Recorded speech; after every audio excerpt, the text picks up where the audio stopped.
नमस्कार दोस्तों, पिछले 2-3 दिनों से सोशल मीडिया के विभिन्न अकाउंट पर राजस्थान में तृतीय श्रेणी शिक्षक भर्ती परीक्षाओं में महिलाओं को 50% आरक्षण देने के बाद विभिन्न तरह तरह के लोगों के मन में विचार है। महिलाओं में इस आरक्षण को लेकर खुशी की लहर है, तो वहीं पुरुष अभ्यर्थियों में इसके प्रति गुस्सा है। क्या यह आरक्षण हॉरिजेंटल है या वर्टिकल, और हॉरिजेंटल और वर्टिकल आरक्षण क्या होता है? यह आरक्षण देने के बाद अब आगे आने वाली तृतीय श्रेणी शिक्षक भर्ती परीक्षा पर क्या प्रभाव पड़ेगा? कई विद्यार्थी कोर्ट का रुख कर रहे हैं और कई तो यहाँ तक कह रहे हैं कि यह समानता के अधिकारों का उल्लंघन है। इन्हीं सब के बारे में आज हम इस वीडियो में बात करेंगे, तो वीडियो को अंत तक ज़रूर देखें। और यह आरक्षण हॉरिजेंटल है या वर्टिकल, इन्हीं सब बातों के बारे में हम विचार करेंगे। तो पहले आप ये प्रेस नोट देख सकते हैं, जिसमें राजस्थान सरकार का यह प्रेस नोट है और मुख्यमंत्री ने महिला सशक्तिकरण की दिशा में यह बड़ा फैसला लिया है। और इसके अनुसार तृतीय श्रेणी शिक्षक भर्ती परीक्षा में अब महिलाओं को 50% आरक्षण दिया गया है। मुख्यमंत्री श्री भजनलाल शर्मा के नेतृत्व में राज्य सरकार महिलाओं के सशक्तिकरण एवं उनके सर्वांगीण विकास के लिए प्रतिबद्ध है। इसी क्रम में मुख्यमंत्री ने संकल्प पत्र में किए गए एक और महत्वपूर्ण वादे को पूरा किया है।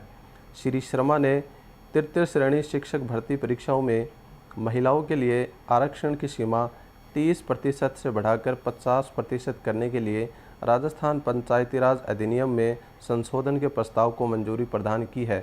यानी इस 50% आरक्षण से पहले भी महिलाओं को 30% आरक्षण मिलता था। मुख्यमंत्री के इस संवेदनशील निर्णय से राज्य में महिलाओं को रोजगार के अधिक अवसर मिलेंगे और वे आत्मनिर्भर होकर और सशक्त बन सकेंगे। तो इस प्रेस नोट के बाद महिलाओं में खुशी की लहर है कि हमें 30 की जगह अब 50% आरक्षण मिलेगा। लेकिन इसके विपरीत पुरुष अभ्यर्थियों में गुस्सा है और उनका कहना है कि अब पुरुष अभ्यर्थी कम सेलेक्ट होंगे, पुरुष अभ्यर्थी हैं वो कम सेलेक्ट होंगे और इसके विपरीत महिला अभ्यर्थी ज़्यादा सेलेक्ट होंगे। अब महत्वपूर्ण बात आती है कि ये जो आरक्षण है, ये हॉरिजेंटल आरक्षण दिया गया है या वर्टिकल आरक्षण।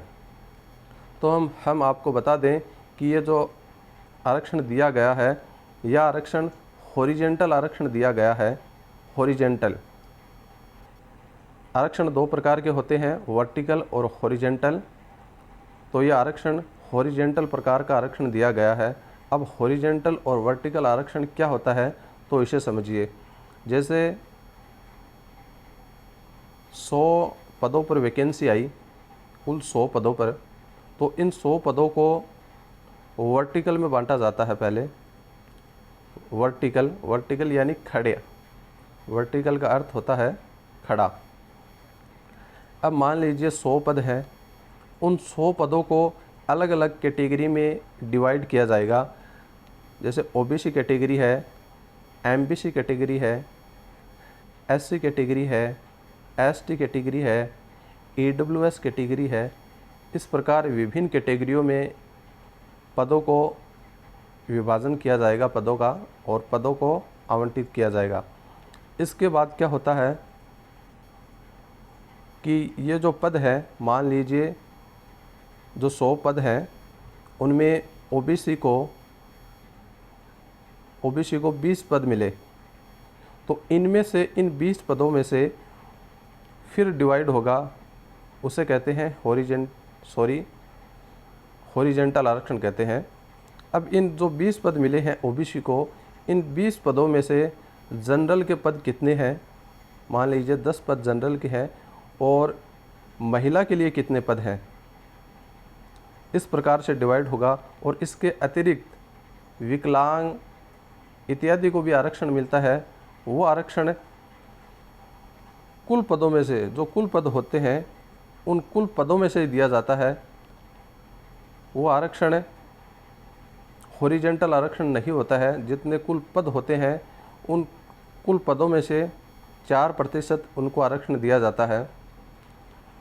तो ये जो आरक्षण है यह हॉरिजेंटल आरक्षण दिया गया है, यानी इतना ज़्यादा प्रभाव नहीं पड़ने वाला है जितना सोशल मीडिया के विभिन्न अकाउंट पर तरह तरह के कमेंट कहे जा रहे हैं कि अब पुरुषों का क्या होगा। हालांकि इससे पुरुष अभ्यर्थियों को नुकसान ज़रूर होगा, लेकिन इतना नुकसान नहीं होगा जितना पिछले 2-3 दिन से विभिन्न सोशल मीडिया के अकाउंट पर बातें हो रही हैं। अब मान लीजिए 100 पदों पर भर्ती आती है, 100 पदों पर, तो 100 पदों में से 50% पद महिला के लिए आरक्षित होंगे। ये पुरुष अभ्यर्थियों को नुकसान होगा, क्योंकि पहले 30% पद ही महिला अभ्यर्थियों के लिए आरक्षित थे। लेकिन पहले 30% पद थे, लेकिन फिर भी लगभग 40 से 45% महिला ही सेलेक्ट होती थी विभिन्न भर्ती परीक्षाओं में, 40 से 45%। अब क्या है कि इनको महिलाओं को 50% आरक्षण दे दिया है, तो 50% तो महिला ही सेलेक्ट होंगी। अब मान लीजिए, अब पहले क्या होगा कि जो महिलाओं के जितने पद होंगे उन पदों को भरा जाएगा। अगर उसके बाद भी किसी महिला के जनरल जो मेरिट है उससे अधिक अंक होंगे तो फिर महिलाओं को जनरल सीट पर भी ये 50% पद पूरे होने के बाद महिलाओं को जनरल सीट पर सेलेक्ट किया जाएगा। तो यह बहुत ही कम होगा। हालांकि 50 की जगह लगभग 55-60% तक अब महिलाएं आ जाएंगी, तो ये पुरुष अभ्यर्थियों को नुकसान होगा, लेकिन बहुत ज़्यादा नहीं होगा नुकसान। जैसे अभ्यर्थी कर रहे हैं कि अब तो 50% तो ये और 20 से 30% 70, तो कुल 70-80% पदों पर महिलाएं सेलेक्ट होंगी। ऐसा नहीं है, 50% पहले वो जो महिलाओं के हैं वो भरे जाएंगे। अगर उसके बाद किसी महिला के अधिक अंक हैं तो फिर वो महिलाओं को सीट दी जाएगी। और कई अभ्यर्थी इसे समानता के अधिकार का उल्लंघन कर रहे हैं।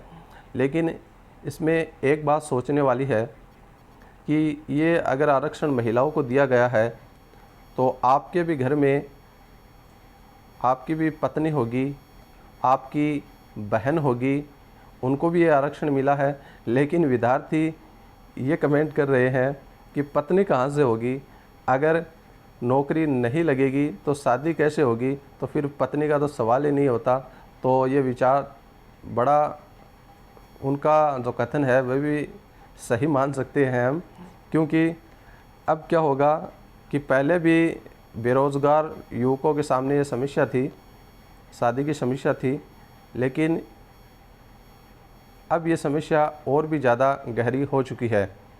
तो इस प्रकार से, लेकिन ये जो आरक्षण है वह वर्टिकल न दिया जाकर हॉरिजेंटल है, यह अच्छी बात है। तो कैसा लगा आपको हमारे यह वीडियो? अगर आपके कुछ समझ में आया या नहीं आया, हो सकता है आपके कुछ समझ में न भी आए, लेकिन हॉरिजेंटल और वर्टिकल में ये आरक्षण हॉरिजेंटल दिया गया है, ये अच्छी बात है। अगर वीडियो पसंद आए तो लाइक ज़रूर करें, और वीडियो देखने के लिए धन्यवाद।